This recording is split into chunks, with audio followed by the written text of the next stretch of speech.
There's no feeling more intense than starting over. If you deleted your homework the day before it was due, as I have, or if you left your wallet at home and you have to go back after spending an hour in the commute. If you won some money at the casino and then put all your winnings on red but it came up black. If you got your best shirt dry cleaned before a wedding and then immediately dropped food on it. If you won an argument with a friend and then later discovered that they just returned to their original view. Starting over is harder than starting up. If you're not ready for that, like if you've already had a bad day, then what you're about to go through might be too much. Feel free to go away and come back. I'll be here.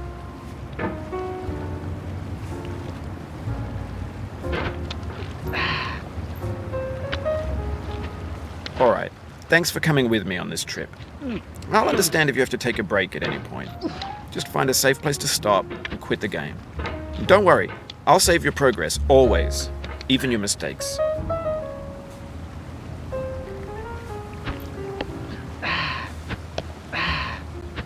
This game is a homage to a free game that came out in 2002, titled Sexy Hiking. The author of that game was Jazzuo, a mysterious Czech designer who was known at the time as the father of B games. And B games are rough assemblages of found objects. Designers slap them together very quickly and freely, and they're often too rough and unfriendly to gain much of a following. They're built more for the joy of building them than as polished products. In a certain way, Sexy Hiking is the perfect embodiment of a B game. It's built almost entirely out of found and recycled parts, and it's one of the most unusual and unfriendly games of its time. In it, your task is simply to drag yourself up a mountain with a hammer. And that act of climbing, in the digital world or in real life, has certain essential properties that give the game its flavor. No amount of forward progress is guaranteed. Some cliffs are too sheer or too slippery, and the player is constantly, unremittingly in danger of falling and losing everything.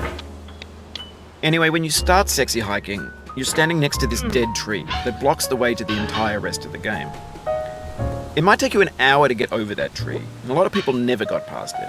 You prod and you poke at it, exploring the limits of your reach and your strength, trying to find a way up and over. And there's a sense of truth in that lack of compromise. Most obstacles in video game worlds are fake. You can be completely confident in your ability to get through them once you have the correct method or the correct equipment or just by spending enough time. In that sense, every pixelated obstacle in Sexy Hiking is real.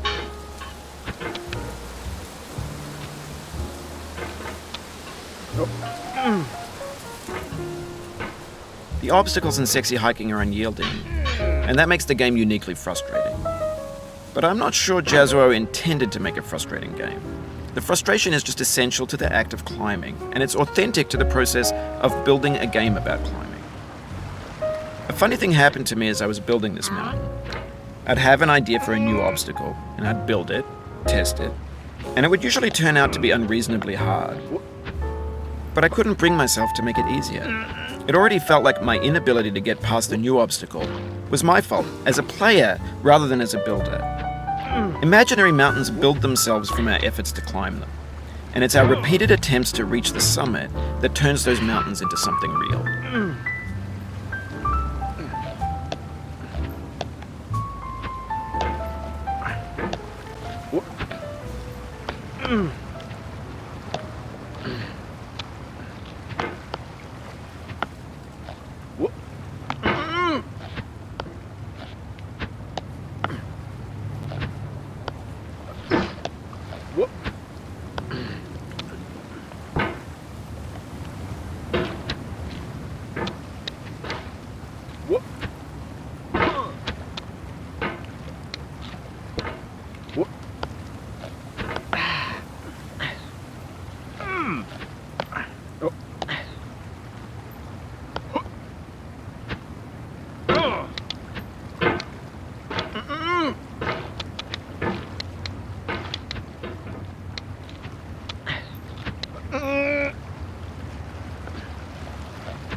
When you're building a video game world, you're building with ideas. And that can be like working with quickset cement. You mold your ideas into a certain shape that can be played with. And in the process of playing with them, they begin to harden and set until they're immutable, like rock. And at that point, you can't change the world. Not without breaking it into pieces and starting fresh with new ideas.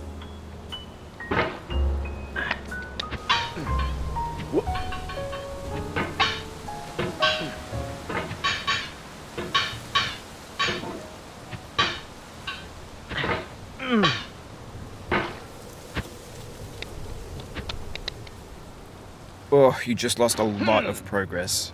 That's a deep frustration, a real punch in the gut.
Oof, sorry about that.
Oh, it happened again.